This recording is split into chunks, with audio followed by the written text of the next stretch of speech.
Hello. Story 1. This chilling experience occurred to me nearly 8 years ago, and its memory has never truly faded from my thoughts. I was in my early 20s at the time, engaged in a camping expedition deep within the untamed wilds of the Upper Montane Territory. While I wouldn't classify myself as a seasoned wilderness explorer back then, I did embark on lengthy treks with considerable regularity and possessed a fundamental grasp of camping essentials. It was also crucial to remember that this particular region teemed with diverse animal life, including both ebony-furred bears and formidable grizzlies. Consequently, being thoroughly prepared was an absolute necessity, a requirement that often discouraged many casual day hikers and recreational campers. Furthermore, human habitation was sparse in that remote area, and one would only occasionally encounter a fellow traveler or tourist venturing along the winding paths. The majority of established campsites in the Upper Montane Territory were far from overcrowded. Despite the general lack of congestion, and although it was arguably unnecessary, I intentionally sought to avoid the more commonly frequented tourist spots, preferring to adhere to lesser-known trails. For this specific journey, I had selected a path situated just beyond the perimeter of the widely recognized Grand Mountain Range. This particular route meandered solely through the dense forest and along the undulating hills that bordered the towering peaks, ultimately leading to a delightful, expansive clearing, offering panoramic vistas of the majestic range. The closest designated trail I was aware of lay approximately 3 miles away, leading to a modest lake. I presumed this location might attract a few other individuals, which was precisely why I chose to bypass it. As the sun dipped below the horizon, I stoked the flames of my fire and began to toast some sweet confections while lost in the wonder of the night sky. The entire valley was enveloped in profound quietude, broken only by a gentle zephyr rustling through the trees and the sporadic calls of nocturnal wildlife. However, this tranquil silence was abruptly shattered by a distinct sound, a repetitive, unmistakable crunch of fallen leaves emanating from deeper within the woods. After a brief moment, it became abundantly clear that the sound was produced by a human walking. I found myself frozen, unsure of how to react, doing nothing but sitting and staring intently in that direction, feeling a mix of shock and perplexity as to why someone would be out there at such an hour, until they emerged at the very edge of my campsite. It was a man, yet the shifting shadows cast by the flickering campfire made it nearly impossible to discern any distinguishing features. I could, however, make out that he carried a standard trekking pack. That was the extent of what I could see. He stood there, his gaze fixed on me, then sweeping across the rest of my campsite. And before I could utter a single word, he murmured an apology, then turned and retraced his steps precisely the way I had heard him approach. His apology was delivered in a peculiar manner, as if he were deliberately attempting to keep his voice low. It was barely louder than a whisper. The entire encounter was profoundly bizarre. What exactly was he apologizing for? He must have been searching for a place to rest for the night. There was no logical explanation for him simply wandering around in the dark like that without purpose.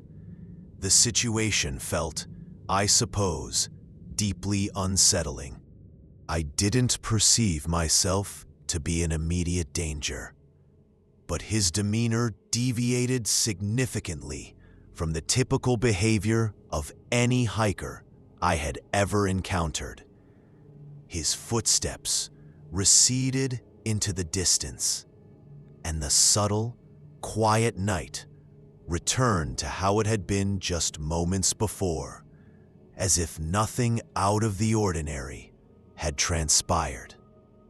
Despite the peculiar interruption, I eventually resumed my stargazing and relaxation. Only a few minutes later, I genuinely hoped that wherever that individual was headed, he would reach his destination swiftly and without harm. But beyond that fleeting thought, I didn't dwell on it much further. Several hours passed, or at least it felt like it.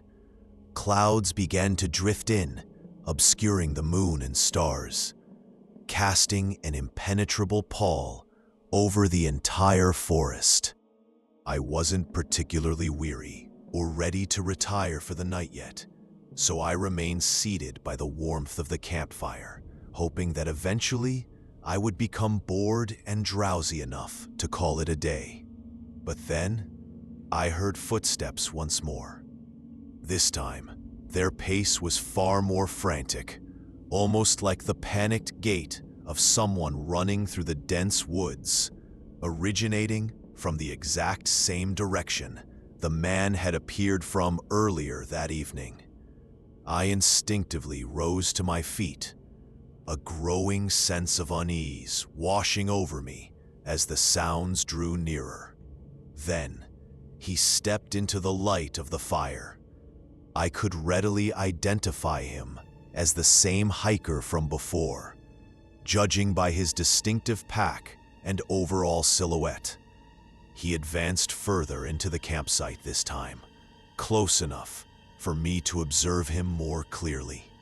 He sported a moderately unkempt beard and unwashed dark hair, along with noticeable signs of wear and distress on his clothing, and dirt smeared across his countenance.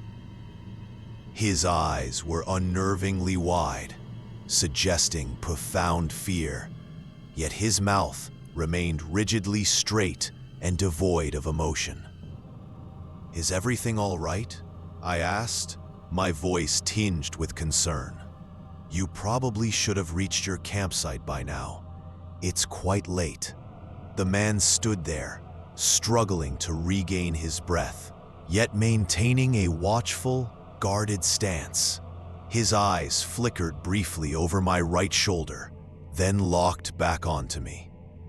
"Are you lost? Perhaps I can assist you," I offered. He then mumbled a barely audible "no" beneath his breath, claiming he was simply hiking through the woods and did not intend to disturb me. However, he spoke with considerable slowness, and throughout our brief exchange, his eyes constantly darted towards something located to my right. He would only glance for a fraction of a second before his gaze would snap back and fixate on me. "Listen, you appear quite agitated," I persisted. "I can genuinely help. Perhaps send a radio message for you or whatever assistance you might require."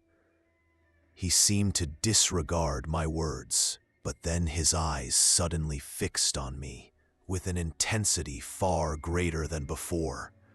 "You're making camp here right now. Why?"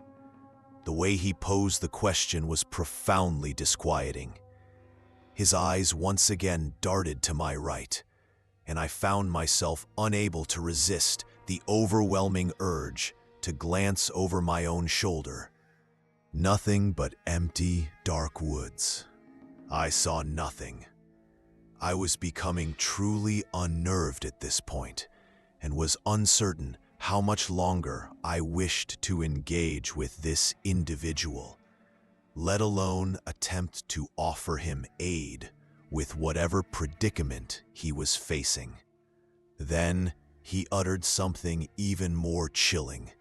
"Is it just you here? Are you alone? Where are the others?" Taken aback by the unexpected inquiry, I hesitated to formulate an immediate response. And before I could even begin to answer, he spoke again. "Have you been following me?" Something was undeniably amiss. His demeanor was undergoing a palpable transformation, and his body was tensing up. I replied no, stating that I had no idea what he was talking about. But then, his eyes shifted to something beyond my shoulder once more. However, this time, they did not return to me. His wide, hollow eyes were rigidly fixed on something. He posed one final question. "Then why are you with her?" I immediately pivoted and peered over my right shoulder, but my vision encountered nothing. Still just empty, foreboding woods. I turned back to face the man, his face contorted into an expression of abject terror, his gaze still fixated on something beyond me, before he abruptly burst into a full sprint, vanishing deeper into the dense woodland. Within mere seconds, he was beyond the reach of the firelight and completely gone from sight. The direction he fled was nowhere near the established path, or in fact, anything at all. My heart, however, was still pounding furiously. I scanned my surroundings frantically, particularly behind me, desperately trying to comprehend what on earth that man had been referring to, and what unsettling vision he had witnessed. I had believed I had finally pieced everything together, that this man was being relentlessly pursued by some woman, or perhaps a shadowy group lurking within the woods. And when I had glanced over my shoulder, I had fully anticipated seeing her standing directly behind me. A deranged and terrifying figure. But now, I no longer knew what to believe. I was absolutely terrified, though, and under no circumstances was I remaining there for another second. I swiftly gathered all my belongings and began to move. Even though I had observed the man running in the opposite direction from the main trail, I remained intensely on edge for the entirety of my walk. Every slightest rustle or snap sent a jolt of alarm through me, causing me to anticipate seeing some woman following me, or whoever the hell he had been talking about. But I never did. I eventually reached my vehicle and drove away. The following morning, I made the decision to file a report with the local authorities' office nearest to me concerning the individual out in the wilderness, because with more time to reflect on the incident, I had grown quite concerned about his well-being. While I cannot offer an exact, definitive explanation for what transpired that night, I can present a plausible theory for the situation. Having consulted with dozens of individuals over the intervening years, the most probable and truly tragic explanation is that the man may have become disoriented and stranded out there for an exceedingly long duration, likely suffering from extreme hunger and dehydration to the brink of near insanity and profound paranoia, leading him to believe something or someone was relentlessly tracking him through the darkened woods. Regrettably, given his compromised mental state, he was unable to recognize assistance when it was offered to him. When he stumbled upon me, he was probably far too paranoid to comprehend that I could have saved him, providing him with sustenance and water, and helping him find his way out of the wilderness. He might have been so utterly disconnected from reality that he no longer even realized he was lost, entirely consumed by the pervasive paranoia of whoever he imagined was pursuing him. While this remains the most likely cause for the man's erratic behavior and the events of that night, there is still no definitive way to confirm its absolute truth. There exists a possibility that he genuinely was being pursued and was uncertain whether or not I was simply another malevolent individual, part of a larger group of stalkers, and therefore chose not to trust me. If that were indeed the case, then his terrifying outburst that night likely saved my life from whoever else was lurking out there. However, we will probably never ascertain the truth with certainty. The man has never been located or observed since that night, so unfortunately, it appears he never successfully emerged from the woods. Story 2. On this particular night, I was at home, planning to undertake an overnight work session to complete some pressing professional documents that were due. I had regrettably procrastinated a bit too long with these tasks, and due to a couple of other unexpected commitments, I truly had no alternative but to remain awake and finalize them that very night. I prepared a fresh pot of coffee, ascended to my designated workspace, and secluded myself there to eliminate any potential distractions and simply power through the long hours. I performed surprisingly well for the initial few hours, steadily sipping my coffee and maintaining intense focus.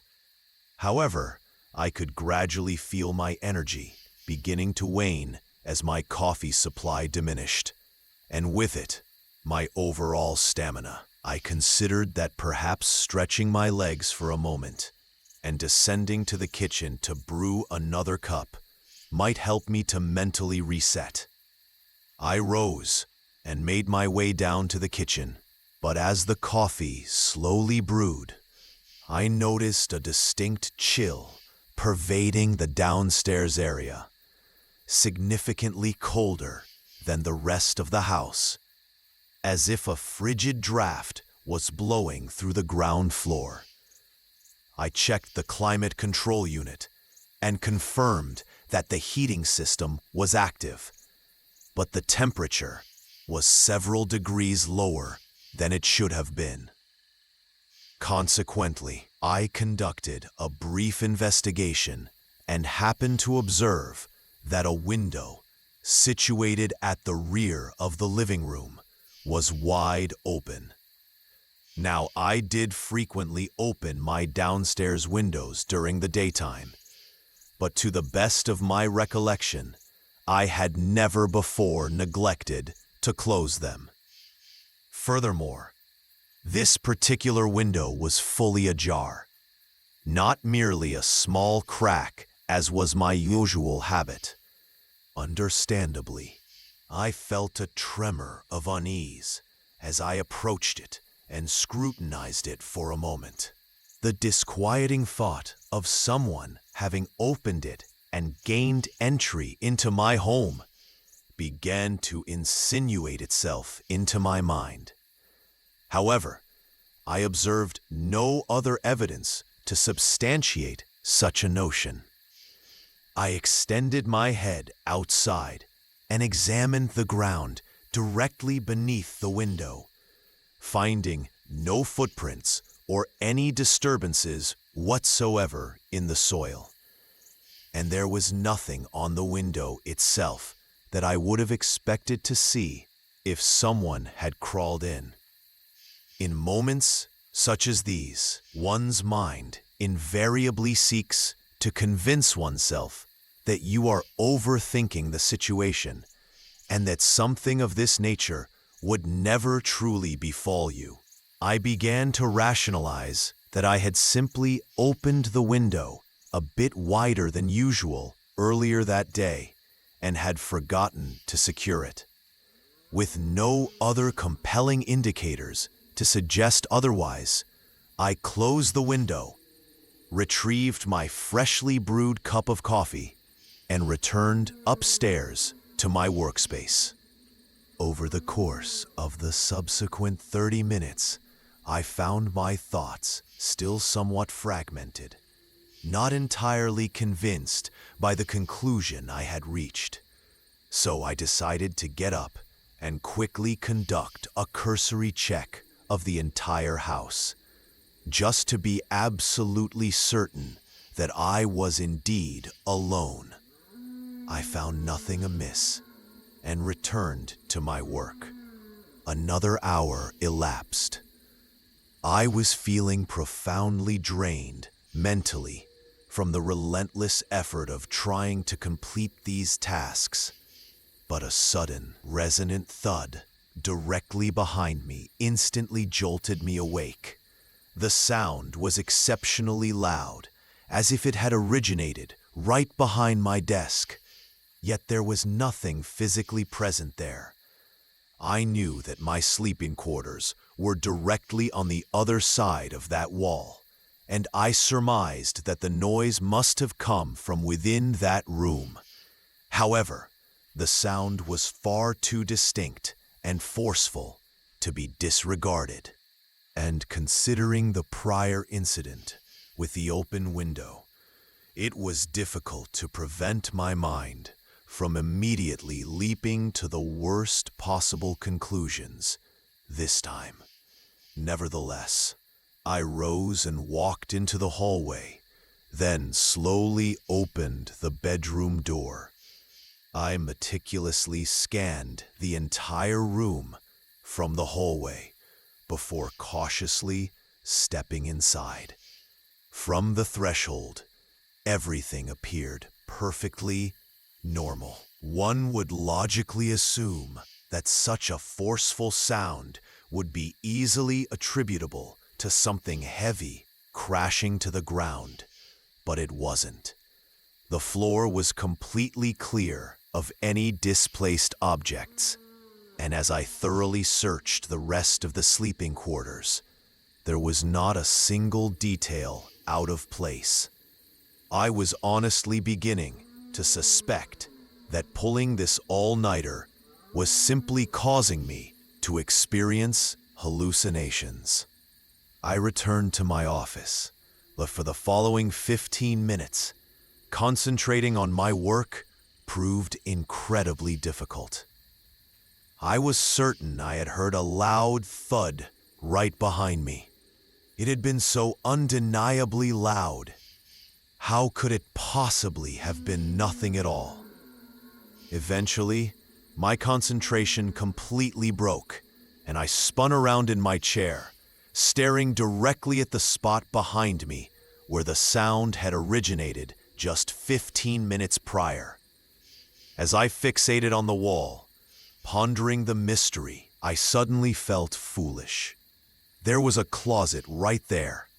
It was merely a small, narrow storage space that I utilized solely for keeping old clothing and heavier winter garments. I had honestly forgotten it even existed. Feeling a flicker of curiosity, but not truly expecting to discover anything, I rose and walked over to it, carelessly sliding open the door. My breath caught in my throat. A profound surge of paralyzing fear swept over my entire body. I was standing face to face with a complete stranger. He was mere inches from me, concealed at the very back of the closet, obscured by all the hanging jackets. Had it not been for the thin layer of garments separating us, he likely could have reached out and seized me before I even had a chance to react or flee. I heard the entire closet structure seemingly tear apart as the unknown individual violently forced his way out to pursue me. As I scrambled into the hallway, the man uttered my name, instantly sending an ice-cold shiver coursing through me. His voice, however, was not one I recognized. It was gritty and deeply unsettling, the way he pronounced my name, as if he possessed prior knowledge of me. I managed to escape from the house, as it seemed the man expended more effort in attempting to convince me to cease my flight, rather than actively chasing me. I reached a neighboring residence just around the corner, relentlessly pounding on their door until they answered, and promptly contacted the authorities on my behalf. The man was no longer present in the house when the police conducted their search. There weren't even any significant clues as to where he had vanished, and that is essentially where the investigation stands. Some deeply unsettling, unknown man had illicitly entered through one of my downstairs windows in the dead of night, meticulously sneaking through the house and managing to reach my office closet, likely while I had briefly left my workspace to inspect the house after noticing the open window. Even more distressing was the fact that he knew my name, which unequivocally indicated that it was a premeditated intrusion by a potential stalker. Therefore, it is incredibly difficult to live with the possibility that he might return. Had I not chosen to pull an all-nighter that evening and simply gone to sleep, I very well might not be here today. This terrifying incident transpired only a month ago. Story 3. This occurred just a month ago. It was a weekend, and while I typically opted to remain at home and simply relax, this particular Saturday was an exception. One of my dearest companions was celebrating her birth anniversary, so I felt somewhat obligated to attend. It wasn't intended to be a grand celebration, merely an intimate gathering of our close circle of associates, perhaps enjoying a couple of beverages and engaging in conversation for a few hours. My dwelling was an apartment, situated a mere 10-minute drive from my friend's residence, and at approximately 6:30 in the evening, I drove over there.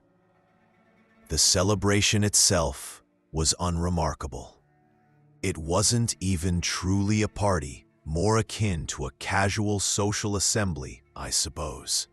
However, We did end up consuming a fair amount of liquid refreshments while we chatted. And eventually, at precisely about 1 a.m., most attendees had either departed or had made the decision to stay the night. I genuinely disliked sleeping anywhere other than my own bed within my own home, but I was also still a little unsteady on my feet and certainly wasn't going to risk operating a vehicle. Perhaps, against my better judgment, I decided that I would simply traverse the distance on foot back to my apartment. My friends assured me it was perfectly fine to leave my vehicle parked in their driveway, and I had made that very walk countless times before. It was merely a 25 to 30-minute journey, and predominantly through the tranquil residential areas. I bid farewell to the remaining friends who were still present, then set off on my pedestrian journey home. The meteorological conditions were calm, and the walk began uneventfully. The entire neighborhood was enveloped in a profound silence and stillness. No moving vehicles or people were visible outside, nor were there any lights illuminating the interiors of the homes. Everyone was likely already sound asleep. At one point during my walk, however, a sudden pair of illuminating beams emerged down the roadway. They weren't excessively bright, and they were advancing at a leisurely pace until they drew remarkably close to my position, and then rolled to a complete halt. The driver partially lowered their window, but owing to the darkness and the limited opening, I was unable to clearly discern anyone inside. A man's voice called out, inquiring if I was all right or if I required a ride anywhere. I responded that I was fine and expressed my gratitude. And without any further exchange, they drove away. I gave it no further thought. From his vocal tone, he genuinely sounded as though he was merely expressing concern for my well-being. I continued walking along the same thoroughfare.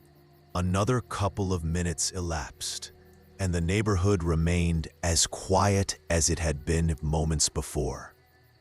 But then, a street indicator sign directly ahead of me reflected a distinct illumination from behind me. I turned around, observing the same vehicle approaching down the road from the direction opposite to where it had come from previously. However, this time it ended up pulling off to the side of the road and parking, rather than simply passing me by. I still found it exceptionally peculiar that he had reversed course and returned this way only to stop and park as soon as he entered my line of sight. It seemed like an extraordinarily large coincidence. I continued my walk, glancing behind me a few times, but the individual never exited his vehicle, and eventually, he was out of my view. I reached the next segment of the residential area, earnestly hoping that this entire series of events was nothing to be truly anxious about. But of course, walking alone in the middle of the night inevitably made every subtle detail feel intensely suspicious. I started to feel a bit more at ease with each passing minute, though. I was only approximately 10 minutes away from my apartment at this juncture when I suddenly noticed a vehicle parked directly ahead. It was positioned in the street with its headlamps illuminated, But it wasn't on the side of the street or resting against the curb. It was situated precisely in the middle of the road. As I drew nearer, I was able to distinguish more details and confirm that it was unequivocally the same car from before. A distinct lump formed in my throat, knowing that the likelihood of this being merely a coincidence was rapidly diminishing. From my current location, there were essentially only two possible paths to reach my apartment. Typically, I would simply proceed along this main road because it would guide me for the majority of the journey. But I was aware that there was also a public recreation area ahead that contained a walking trail cutting directly through a densely wooded section.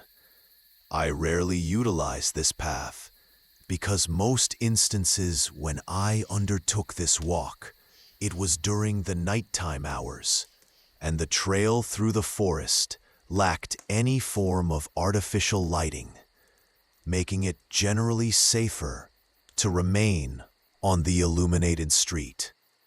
I considered that this might be a scenario where it would be less hazardous to proceed through the sylvan path rather than walking directly past the vehicle that was clearly observing me with far too much intensity for comfort. However, as I approached the point where I knew the entrance to the woodland trail was located, I realized that the car was parked suspiciously close to it, as if they were positioned only a slight distance ahead of the trail's opening. So, I could indeed reach the path before having to pass the vehicle, but it almost appeared too perfectly arranged. As I drew closer and closer, the more I scrutinized the woods, the more profound my unease became. I had to trust my primal instinct. I continued walking past the entrance to the wooded path and proceeded directly toward the car. I held my breath as I walked by it, but nothing transpired. Once I reached the front of the vehicle, I looked back, and through the transparent frontal shield, I could clearly see that no one was inside. This car, which had been seemingly tailing me and was now parked conspicuously in the middle of the road with its headlamps on, was utterly empty.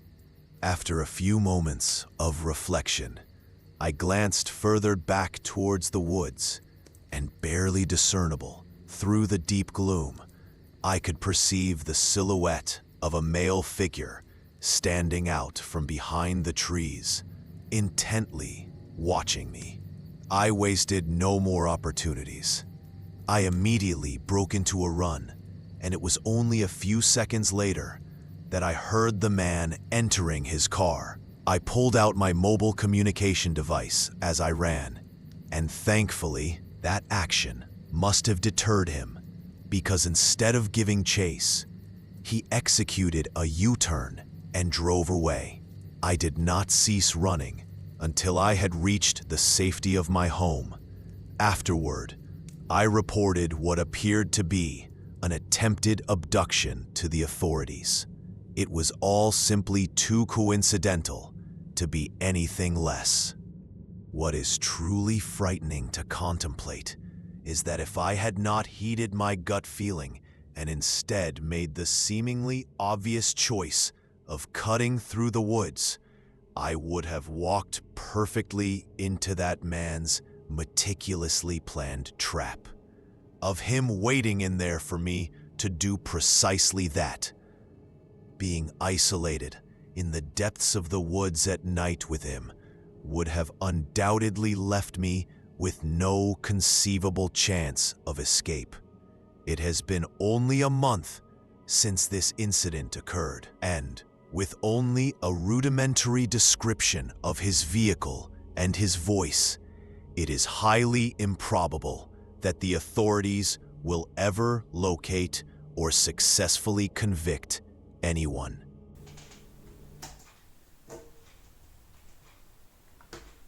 Bye.